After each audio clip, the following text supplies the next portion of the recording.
நண்பர்களே, இன்னைக்கு உங்கள சந்திக்கிறது எனக்கு ரொம்ப சந்தோஷம். இந்த தளத்துக்கு நீங்க வந்ததுக்கு நன்றி. உங்களுக்காக ஆண்டவர் நெறைய விஷயங்கள வச்சிருக்கிறாருன்றத உங்ககிட்ட பகிர்ந்துக்க நான் விரும்புறேன். இன்னைக்கு உங்க கூட நான் பேச வேண்டிய விஷயத்துக்குள்ள போறதுக்கு முன்னாடி, சில விஷயங்கள சொல்லிக்க விரும்புறேன். நீங்க ஜான் கிஃப்டா அப்படின்ற என்னோட Instagram, Facebook, YouTube மூலமா என்ன ஃபாலோ பண்ணி என்னோட பதிவுகள நீங்க பெறலாம். தினமும் என்னோட பாட்காஸ்ட் நீங்க கேட்கலாம். ஆண்டவரோட கிருபையில அதெல்லாம் நல்ல கிரியை செய்து வர்றத நான் பார்க்கிறேன். நீங்களும் அத தினமும் கேளுங்க. நிச்சயமா அது உங்களுக்கு ஒரு பெரிய ஆசீர்வாதமா இருக்கும்னு என்னால சொல்ல முடியும். ஜான் கிஃப்டா அப்படின்ற என்னோட யூடியூப் சேனலை தினமும் பார்க்க மறக்காதீங்க. Fuel for the soul with John கிஃப்டா அப்படின்ற இங்கிலீஷ் பாட்காஸ்டையும் நீங்க தினமும் கேட்கலாம். www.johngifta.com அப்படின்ற என்னோட வெப்சைட்லையும் இதெல்லாமே இருக்கும். மீண்டும் உங்களை சந்திக்கிறதுல எனக்கு மகிழ்ச்சி. உங்களை பார்த்து ஒரு கேள்வி கேட்க விரும்புறேன். நான் கடைசி கட்டத்துல மோசமான சூழல்ல நிக்கிறேன்னு நினைக்கிறீங்களா? ஜான், என் வாழ்க்கையில எல்லாம் இழந்துட்டே இருக்கேன். நான் கட்டி எழுப்பின ஊழியம், தொழில், பழக்க வழக்கங்கள் இப்படி எல்லாமே நொறுங்கி போயிருச்சு. அதெல்லாம் இழந்துட்டே இருக்கேன். கடைசி கட்டத்துல நிக்கிறேன். இதுல இருந்து மீண்டு வர வாய்ப்பே இல்லை. நான் செஞ்ச எல்லா முயற்சியும் வீணா போயிருச்சு. என் வாழ்க்கையில என்ன செய்யறதுன்னு எனக்கு தெரியல. இப்படி எல்லாம் நீங்க சொல்றீங்களா? தொடர்ந்து கேளுங்க. இந்த வார்த்தைகள் உங்களுக்கு நிச்சயமா ஆசீர்வாதமா உங்களை ஊக்கப்படுத்துறதா இருக்கும். கடைசி கட்டத்துல நீங்க இருக்கும்போது என்ன செய்யணும்னு இந்த வார்த்தைகள் உங்களுக்கு நிறைவுபடுத்தும். இந்த செய்தி வேற யாருக்கெல்லாம் வேணும்னு நினைக்கிறீங்களோ அவங்களுக்கு இதை அனுப்புங்க. நிச்சயமா பயனுள்ளதா இருக்கும். தங்களோட வேலையை இழந்தவங்க, வாழ்வாதாரத்தை இழந்தவங்க, தங்களுக்கு அருமையானவங்களை இழந்தவங்க, தொழில் முடங்கி போனவங்க, இவங்கெல்லாம் என்ன செய்யறதுன்னே தெரியாம இருப்பாங்க. என்னோட இலக்குகளுக்காக இவ்வளவு நாள் உழைச்சிருக்கேன், ஆனா எல்லாம் வீணா போயிருச்சு. என்னோட கனவுகள், இலக்குகளுக்கு நிறைய எல்லா முயற்சியும் போட்டிருக்கேன், ஆனா ஏமாந்து போயிட்டேன். நான் இதெல்லாம் எவ்வளவு கஷ்டப்பட்டு கட்டி எழுப்பினேன் தெரியுமா? ஆனா எல்லாம் நொறுங்கி போயிருச்சு. என்ன பண்றதுன்னே தெரியல. இப்படி சொல்றீங்களா? கவனிங்க, இதுல இருந்து எப்படி வெளியில வரணும்னு உங்களுக்கு புரியும். யோவான் 11ஆம் அதிகாரத்திலிருந்து உங்களோட பேச விரும்புறேன். நமக்கு நல்ல பரிச்சயமான ஒரு பகுதி. இதுல இருந்து நிறைய விஷயங்களை நம்ம கத்துக்கலாம். இயேசு லாசருவை உயிரோட எழுப்புறதுக்காக போறாரு. அவன் வியாதியா இருந்தான். நீர் நேசிக்கிறவன் வியாதியா இருக்கிறான்னு இயேசு கிட்ட சொல்றதுக்கு அவரோட சகோதரி ஆள் அனுப்பினாங்க. இன்னொரு மொழிபெயர்ப்புல உம்முடைய சிநேகிதன் வியாதியா இருக்கிறான்னு சொன்னதா பாக்குறோம். லாசரு வியாதியா இருக்கிறான்னு உடனே இயேசுவுக்கு சொல்லி அனுப்பினாங்க. மாத்தி சொல்லணும்னா, விஷயங்கள் தப்பா போகுதுன்னு தெரிஞ்ச உடனேயே முன்னெச்சரிக்கையா செயல்பட்டாங்க. இயேசு வியாதிப்பட்டவங்களை சுகமாக்க முடியும்னு அவங்களுக்கு தெரியும். அதே பகுதியில பின்னால பார்த்தா உங்களுக்கு தெரியும், இந்த மனுஷன் பார்வையில்லாதவங்களை சுகமாக்கினா, நிறைய அற்புதங்களை செஞ்சான்னு அவங்களே பேசிக்கிறாங்க. அதாவது இயேசுவால சுகம் கொடுக்க முடியும், அவருக்கு அதுக்கான வல்லமை இருக்குன்னு அவங்க எல்லாருக்குமே தெரியும். விஷயங்கள் கட்டுப்பாட்டுக்குள்ள இருந்த போதே செயல்பட்டாங்க. கடைசி நிமிஷம் வரைக்கும் அவங்க காத்திருக்கல. இவ்வளவு மோசமா போகும்னு நாங்க நினைக்கலங்க, லாசரு குணமாகிடுவான்னு நாங்க நம்பி காத்திருந்தோம் அப்படின்லாம் அவங்க சொல்லிட்டு இருக்கல. அவனுக்கு வியாதி வந்தோடனே அவங்க இயேசுவுக்கு செய்தி சொல்லி அனுப்பிட்டாங்க. உங்கள சிலர் சூழல் மோசமாகுதுன்னு புரிஞ்சிருப்பீங்க. உடனே அதை தடுக்க கையால முன்னெச்சரிக்கை நடவடிக்கை எடுக்க ஆரம்பிச்சிருப்பீங்க. பணம் சேமிக்க ஆரம்பிச்சிருப்பீங்க, மாற்று வழிகளை கண்டுபிடிக்க ஆரம்பிச்சிருப்பீங்க, ஜெபிக்க ஆரம்பிச்சிருப்பீங்க. இப்படி உங்களால முடிஞ்ச நடவடிக்கைகளை நீங்க எடுத்திருப்பீங்க. அதே போல இந்த 2 சகோதரிகளும் செஞ்சாங்க.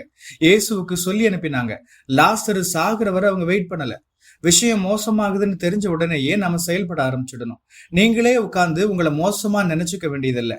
நான் முன்னெச்சரிக்கை நடவடிக்கை எடுத்தேன், ஆனாலும் எதுவும் நடக்கலையேன்னு வருத்தப்பட தேவையில்லை. இங்கதான் நடக்குது. அவங்க முன்னெச்சரிக்கை நடவடிக்கை எடுத்தும் கூட ஒன்னும் நடக்கல. இயேசு வார்த்தையை அனுப்பியே சுகமாக்கும் வல்லமே உடையவர் தான். அவர் லாசரு கிட்ட வந்திருக்கணும்னு கூட அவசியம் இல்ல. ஒரே ஒரு வார்த்தை அவர் சொல்லியிருந்தா போதும். ஆனா அப்படி நடக்கல. நான் என்ன சொல்ல வர்றேன், நீங்க நடவடிக்கை எடுக்கிறீங்க, ஆனாலும் கூட சூழ்நிலை மோசமா போகுது. அது உங்க கையில இல்ல. ஆண்டவர் ஏன் எதுவும் செய்யலன்னு நீங்க யோசிக்கலாம். அங்கதான் நீங்க ஆண்டவரை நம்பணும். இந்த சம்பவத்துல நிறைய கத்துக்கலாம். நான் இன்னொரு அம்சத்தை மட்டும் காட்டி கொடுக்க விரும்புறேன்.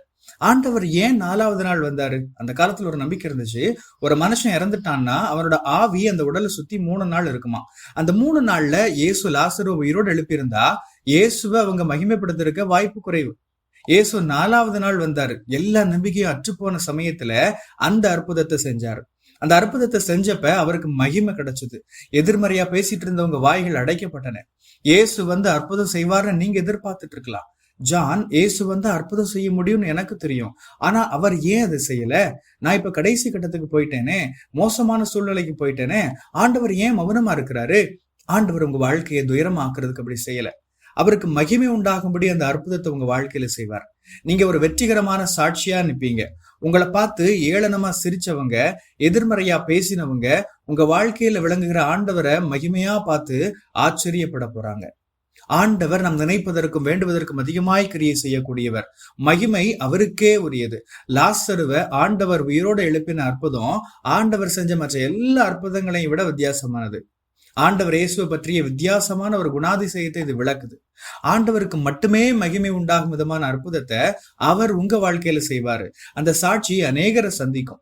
இதெல்லாம் நல்லா தான் இருக்கு, ஆனா நான் என்னால எதுவுமே செய்ய முடியாத சூழல்ல இருக்கிறேனே ஜான், கடைசி கட்டத்துல இருக்கிறேனே, மோசமான சூழல்ல இருக்கிறேனே. ஒருவேளை இன்னைக்கு நீங்க லாசரு மரித்து போன சூழலுக்கு ஒப்பான ஒரு சூழல்ல இருக்கலாம். எல்லா நம்பிக்கையும் அற்று போயிருச்சு, நான் எடுத்த எல்லா முயற்சிகளும் நொறுங்கி போயிருச்சு அப்படின்னு சொல்றீங்களா? நல்ல கவனிங்க. கடைசி கட்டத்தில் இருக்கிறீங்களா? இது உங்களுக்கான செய்தி. வசனம் 43 பாருங்க. லாசருவே வெளியே வான்னு ஆண்டவர் சொல்றாரு. 44, அப்பொழுது மரித்தவன் வெளியே வந்தான். அவன் கால்களும் கைகளும் பிரேத சீலைகளினால் கட்டப்பட்டிருந்தது, அவன் முகமும் சீலையால் சுற்றப்பட்டிருந்தது. இயேசு அவர்களை நோக்கி, இவனை கட்டவிழ்த்து விடுங்கள் என்றார். இப்படி யோசிச்சிருக்கீங்களா? லாசரு மரித்து போயிருக்கிறான், இயேசு அவன் கிட்ட பேசுறாரு, கல்லறையை விட்டு வெளியே வான்னு சொல்றாரு. அந்த கல்லறை ஒரு குகை, அது இருட்டாதான் இருந்திருக்கும். ஒருவேளை அந்த கல்லை புரட்டினதுனால வெளிச்சம் கூட உள்ள போயிருந்திருக்கும்னு சொல்லலாம். அப்படி இருந்தாலும் கூட லாசருவோட உடல் தலையிலிருந்து கால் வரை துணிகளால சுற்றப்பட்டிருந்தது. லாசரு இதுதான் வாசல் எப்படி கண்டுபிடிச்சு வந்திருப்பாரு? இப்படி எல்லாம் யோசிக்க மாட்டீங்களா? கை கால்கள் கட்டப்படலைன்னா கூட தடவி வந்திருக்கலாம். இதுதான் வழின்னு தெரிஞ்சதுனால லாசரு வெளியில வரல, இயேசுவின் குரலை கேட்டு வந்தாரு. ஆண்டவர் தன்னோட பேரை சொல்றத கவனிச்சுக்கிட்டு லாசரு வந்தாரு. இதுதான் உங்களுக்கான செய்தி. கடைசி கட்டத்துல நிக்கிறேன்னு சொல்றீங்களா? நீங்க வெளியில வர்றதுக்கான திறவுகோல் சூத்திரம் இதுதான். அவரோட குரலை கேட்டுட்டு வெளியே வாங்க. நீங்க உங்களோட சூழல்ல இருந்து ஆராய்ச்சி பண்ணிட்டு இருக்க முடியாது. இப்படி எல்லாம் வெளியில வரணும்னு யோசிக்கவே முடியாது. நீங்க வெளியில வர்றதுக்கு ஒரே ஒரு வழிதான். உங்களுக்கான செய்தியும் இதுதான். எளிமையான செய்தி. ஆண்டவரோட குரலை கேளுங்க. ஆண்டவர் சொல்றதுக்கு செவி கொடுங்க. என் ஆடுகள் என் சத்தத்துக்கு செவி கொடுக்கின்றனன்னு ஆண்டவர் சொல்றாரு. ஏசாயா 30:21 சொல்லுது, நீங்க இடப்புறமும் வலப்புறமும் சாயும் போது வழி இதுவே, இதிலே நடவுங்கள் என்று உங்கள் பின்னாலே சொல்லுகிற வார்த்தையை உங்கள் காதுகள் கேட்கும்னு வேதம் சொல்லுது. நீதிமொழிகள் 3:6 சொல்லுது, உன் வழிகளில் எல்லாம் அவரை நினைத்துக்கொள், அப்பொழுது அவர் உன் பாதைகளை செவைப்படுத்துவார். எனக்கு அன்பான தெய்வ பிள்ளைகளே, நீங்க இன்னைக்கு ஒருவேளை கடைசி கட்டத்துல மோசமான சூழ்நிலையில இருக்கிறதா நினைக்கலாம், நம்பிக்கை இல்லாத சூழல்ல இருக்கலாம், வெளியில வர வாய்ப்பே இல்லைன்னு நீங்க நினைக்கலாம். உங்களால எதையும் பார்க்க முடியல, என்ன செய்யறதுன்னு தெளிவு இல்லை, கட்டப்பட்ட நிலையில நீங்க இருக்கலாம். ஆனா இதுதான் ஆண்டவர் என்ன சொல்றாருன்னு நீங்க கவனிக்க வேண்டிய ஒரு சூழல். அவரோட வழிநடத்தலுக்கு செவி கொடுங்க. அதை நீங்க செய்வீங்கன்னா நான் சொல்றேன், ஆண்டவர் உங்களை உங்க சூழல்ல இருந்து வெளியில கொண்டு வர உண்மை உள்ளவர். நீங்க எப்படிப்பட்ட சூழல்ல இருந்தாலும் சரி, அதுல இருந்து வெற்றிகரமா நீங்க வெளியில வர முடியும். எப்பவும் ஆண்டவரோட குரலை கேளுங்க. அவரை சந்திக்க ஆவல் உள்ளவங்களா இருங்க. ஆண்டவரே நான் என்ன செய்யணும்னு அவர்கிட்ட கேளுங்க. ஆண்டவரோட குரலை கேட்கிற ஒரு இடத்துக்கு நீங்க வந்துட்டீங்கன்னா, அவரால் நடத்தப்படுற ஒரு இடத்துக்கு நீங்க வந்துருவீங்க. ஆண்டவர் உங்களுக்கு ஆலோசனைகள் கொடுப்பாரு. உங்களோட புதிய இலக்குகளுக்கு உங்களை அழைச்சிட்டு போவாரு. ஆண்டவர்கிட்ட இருந்து வர்ற ஒரே ஒரு ஐடியா உங்க சூழலை முற்றிலும் மாற்றிடும். ஆண்டவர் உங்க இருதயத்துல போடுற ஒரே ஒரு ஐடியா நீங்க கற்பனை செய்ய முடியாத மாற்றத்தை உருவாக்கும். ஜான், நான் இவ்வளவு காலம் உழைச்சிருக்கேன், எல்லாம் போச்சு, எல்லாம் இழந்துட்டேன்னு நீங்க சொல்லலாம். ஆனா ஆண்டவரோட ஒரே ஒரு தொடுதல் உங்களை உங்க இலக்குக்கு நேரா உயர்த்தும். ஆண்டவரோட ஒரே ஒரு வார்த்தை உங்களை 50 வருஷத்துக்கு முன்னாடி தூக்கிட்டு போயிடும். உங்களோட சொந்த யோசனையில நீங்க செய்ய முடியாததை நீங்க அடைய முடியும். நம்புறீங்களா? ஆண்டவராக இயேசு கிறிஸ்துவே, இதை கேட்டுட்டு இருக்கிற ஒவ்வொருவருக்கும் நீங்க உதவி செய்யுங்க. நான் முன்னெச்சரிக்கை நடவடிக்கை எடுத்தோம், கடைசி கட்டத்துல வந்து நிக்கிறேன்னு சொல்றவங்களுக்கு நீர் கொடுக்கிற நம்பிக்கையின் வார்த்தைக்காக நன்றி.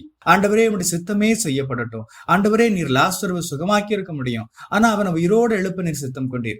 லாசருவின் மூலம் நீர் மகிமைப்பட்டீர். நாங்க எங்க வாழ்க்கையை உம்மிடத்துல கொடுக்கிறோம். என் சித்தம் அல்ல, உம்முடைய சித்தமே ஆகட்டும்னு கேட்கிற ஒவ்வொருவரும் ஒப்பு கொடுக்கட்டும். உண்மை முற்றிலும் நம்பி எங்களை உம்முடைய கைகளில் ஒப்பு கொடுக்கிறோம். கடைசி கட்டத்தில் இருக்கிறவங்களுக்காக ஜெபிக்கிறேன். அவங்களுக்கு தெளிவை உண்டாக்கும், அவங்களுடைய வாழ்வை மாற்றி போடும். ஒரே ஒரு வார்த்தையை நீர் கொடும், புதிய நிலைகளுக்கு அவர்களை உந்தி தள்ளும். ஒரே தொடுதல் உண்டாயிருக்கட்டும், ஆலோசனைகள் வியூக உண்டாகட்டும். இயேசு கிறிஸ்துவின் நாமத்தில் இவை அவர்களில் உண்டாயிருக்கட்டும். கற்பனை செய்ய முடியாத இடத்துக்கு அவர்களை உயர்த்துவீராக. இயேசுவின் நாமத்தில் ஜெபிக்கிறேன், ஆமேன். கர்த்தர் உங்களை ஆசீர்வதிப்பாராக. உங்களுடைய பகுதிகளில் பிரசங்கிக்க என்னை அழைக்க நீங்க விரும்பினா டிஸ்கிரிப்ஷன்ல இருக்கிற இமெயில் மூலமா என்ன நீங்க தொடர்பு கொள்ளலாம். பிரியமானவங்களே, இந்த செய்தி மூலமா நீங்க உற்சாகம் அடைஞ்சிருப்பீங்க, ஆசீர்வதிக்கப்பட்டிருப்பீங்கன்னு விசுவாசிக்கிறேன். திரும்பவும் ஞாபகப்படுத்துறேன், நீங்க ஜான் கிஃப்டா அப்படின்ற என்னோட இன்ஸ்டாகிராம், ஃபேஸ்புக், யூடியூப் மூலமா என்னை ஃபாலோ பண்ணி என்னோட பதிவுகளை பெறலாம். ஜான் கிஃப்டா அப்படின்ற என்னோட யூடியூப் சேனலை தினமும் பார்க்க மறக்காதீங்க. Fuel for the soul with John கிஃப்டா அப்படின்ற இங்கிலீஷ் பாட்காஸ்ட்டையும் நீங்கள் தினமும் கேட்கலாம். பாட்காஸ்ட் எபிசோடுக்கு நீங்கள் உங்களோட ரேட்டிங் ரிவ்யூ கொடுத்து ஷேர் பண்ண மறக்காதீங்க. www.johngifta.com அப்படின்ற என்னோட வெப்சைட்லையும் இது எல்லாமே இருக்கும். இந்த ஊழியத்தால் நீங்கள் ஆசீர்வதிக்கப்பட்டிருந்து மற்றவங்களுக்கும் இதே ஆசீர்வாதம் சேரணும்னு விரும்பினா நீங்களும் எங்க கூட சேர்ந்து ஆண்டவரோட ராஜ்யத்தை கட்டுற இந்த பணியை உங்களோட நிதி ஆதரவு மூலமாகவும் தாங்கலாம். கூகுள் பே அல்லது நெட் பேங்கிங் அல்லது பேபால் மூலமா நீங்க ஆதரவு தரலாம். எல்லா விவரங்களையும் டிஸ்கிரிப்ஷன்ல நீங்க பார்க்கலாம். ஆண்டவர் உங்களை ஆசீர்வதிப்பாராக.